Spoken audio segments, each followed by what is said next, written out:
CO3 Radio, mesdames, messieurs, bonsoir. C'est une autre édition d'information qui débute.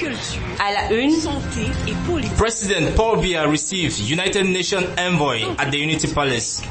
Coronavirus will have an impact on the Cameroonian economy. The full story now with you. Après la sensibilisation, place à la répression sur le port obligatoire du masque sur toute l'étendue du territoire national. La riposte est de mise depuis ce matin dans le département du Fundi, une aubaine pour les vendeurs de cache-nez. Les autorités, avec la dernière énergie, veillent au grain. Bientôt une authenticité de la vignette automobile au Cameroun. Le ministère des Transports a conjointement remis ses appareils au secrétaire d'État à la Défense et à la Délégation générale de la Sûreté nationale. Ainsi déroulée la vitrine, le développement dans un instant.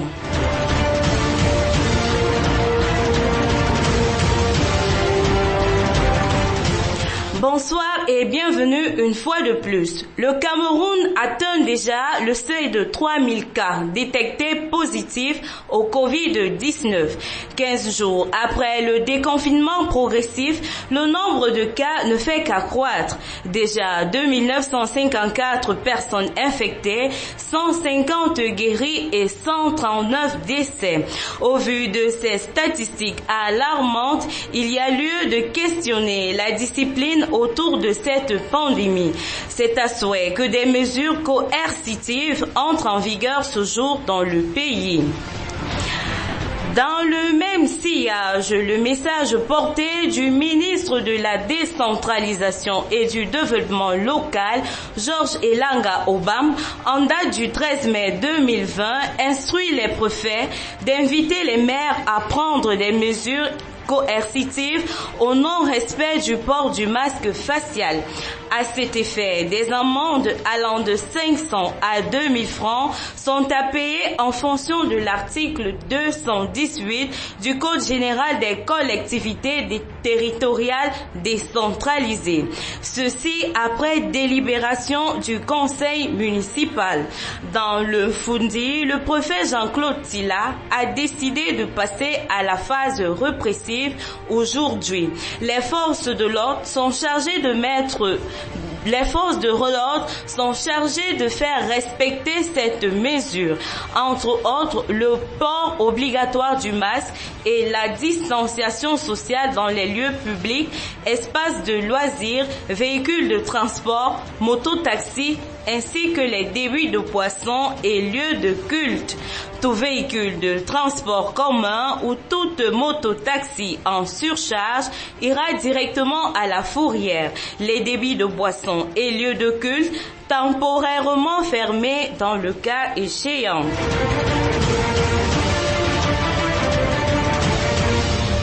The President of the Republic of Cameroon, Paul Biya, receives UN envoy at the Unity Palace. The President yesterday, Wednesday, May 13, 2020, receives at the Unity Palace Françoise Luceni Fall, representative of the Secretary General of the United Nations for Central Africa.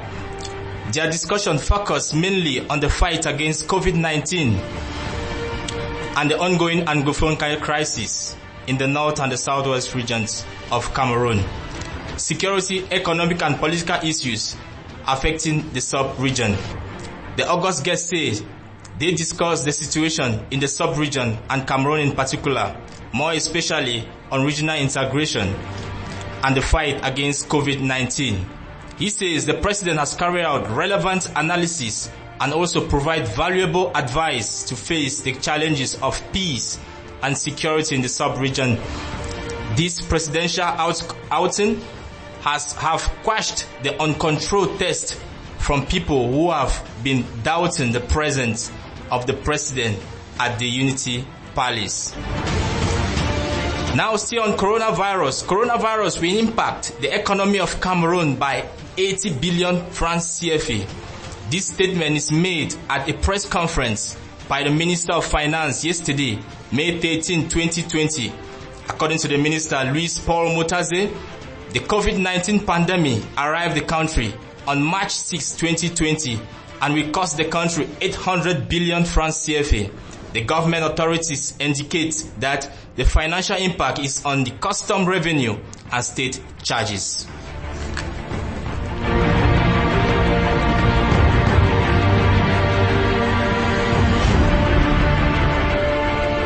Vous êtes toujours connectés aux 3 radios. Économie à présent. La pandémie du coronavirus fragilise l'économie camerounaise à l'ordre de 800 milliards de francs CFA. Telle est la déclaration faite hier par le ministre des Finances, Louis-Paul Mutazeux. Selon lui, la prise en charge des malades met progressivement l'économie camerounaise à genoux et ce depuis le 6 mars dernier. Transport commun, l'authenticité des vignettes automobiles désormais disponible au Cameroun. Le 12 mai dernier, le ministère des Transports a remis au secrétaire d'État à la Défense et à la Direction à la Sûreté nationale des appareils portatifs munis d'une application de contrôle de l'authenticité des vignettes de visite technique automobile. Développée par Proftac Taxis, cette visite va réduire le nombre d'accidents sur nos routes et éradiquer la délivrance des fausses vignettes. La formation des bénéficiaires à ces appareils est à venir. Culture cette fois-ci, un artiste camerounais vainqueur des Songlines Music Awards 2020. Il s'agit de Blik Bassi, ex-musicien du groupe camerounais Makaz, dont il était fondateur en 1996. Annoncé au Sonline Music Award 2020, catégorie Afrique, le 11 mai dernier, il publie son sacre 3 jours plus tard sur son compte Twitter. Rappelons que le chanteur a aussi une nomination aux Victoires des Jazz 2020. Des récompenses qui seront remises en octobre prochain au cours d'une cérémonie.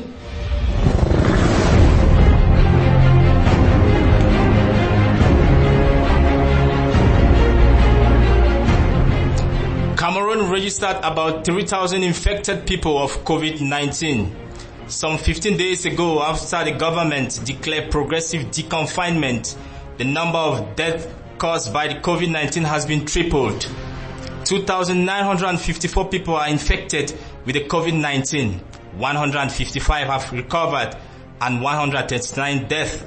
The country registers 2 cases of infected persons in the month of March 6, 2020, and barely a month and a half later, the number has skyrocketed to 3,000 infected persons.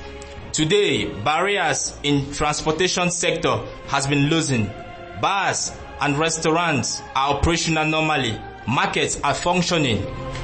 With the recommencement of activities across the national territory, it has promoted the spread of the virus.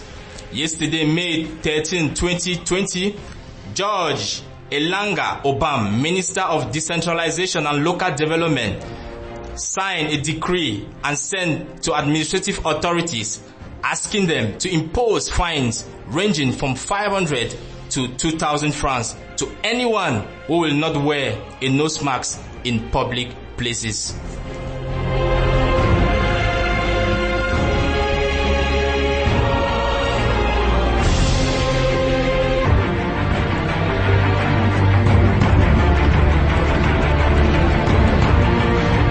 Actualité hors de nos frontières à présent. Le président ivoirien Alassane Dramane Ouattara réactualise son gouvernement. À 5 mois de la prochaine présidentielle d'octobre 2020, il a procédé hier, mercredi, à un important remaniement ministériel. Selon le site d'information Point Sûr, Ouattara vient de mettre en place son équipe commando. Si pour ses voisins burkinabés, Ado fait la politique de la chaise vide, même si l'hebdomadaire Jeune Afrique économique croit en effet savoir qu'Alassane Ouattara envisage de nommer un nouveau Premier ministre et successeur potentiel en la personne de Patrick Hachi, secrétaire général de la présidence depuis 2017. En République démocratique du Congo, le marché des passeports met au créneau des organisations de la société civile congolaise comme internationale. La société belge Semlex devrait produire les passeports jusqu'à mi-juin. Le coût officiel est de $185 par passeport, un prix jugé exorbitant par les Congolais. Au terme du contrat signé en 2015 sur la question de la fabrication des passeports biométriques congolais, la livraison de ces passeports n'est pas encore d'actualité. Le transfert des machines, logiciels, bases de données et de savoir-faire aux Congolais, de même que le collectif, est toujours en attente. Ce collectif soupçonne par ailleurs l'ancienne famille présidentielle de bénéficier d'une partie de cet argent.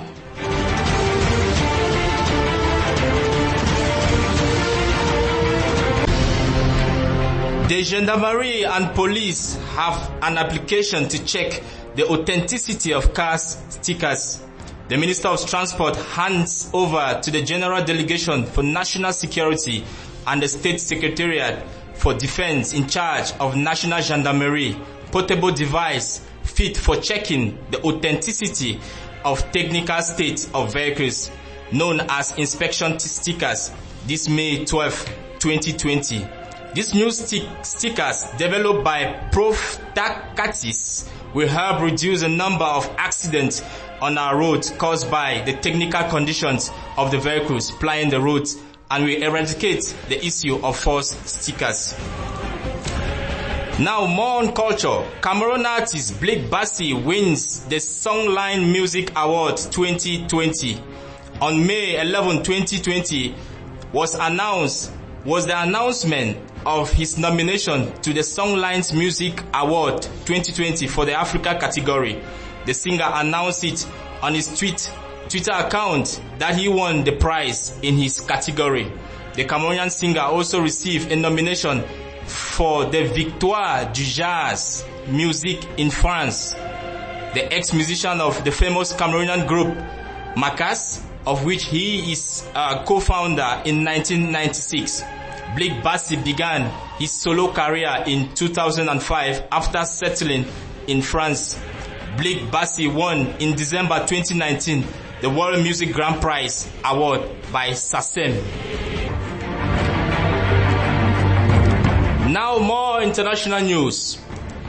Niger military operation kills 75 Boko Haram terrorists. At least 75 Boko Haram terrorists have been killed on Monday in 2 military operations in the southeast of Niger. 2 soldiers were killed and 3 wounded, according to the government. According to the statement made by Niger Ministry of Defense, a group of terrorists have been killed in Difa, a major city in the southeastern part of the country. Some 50 others at Lake Chad area in 2 operations carried out by the anti-terrorist force. C'est la fin de cette édition bilingue d'information dont nous vous en rappelons les titres. La sensibilisation, c'est la répression qui prend le pas. Le port obligatoire du masque sur toute l'étendue du territoire national, la riposte est de mise depuis ce matin. The headlines once more. President Paul Biya receives UN envoy at the Unity Palace. Coronavirus will have an impact on the Cameroonian economy. That's what we have for you this evening. Thanks for listening, and we want to believe you are blessed. Good evening. Ce journal vous a été co-présenté par Yvette Obélé et Philippe Enchi. À la coordination, nous avons Monsieur Berthelot et là. À la mise en onde, nous avons Monsieur Landry Fouda. Merci de nous faire confiance. Restez connectés. DO3 Radio. Retrouvons-nous demain à la même heure sur nos antennes. Bonne soirée. Good evening.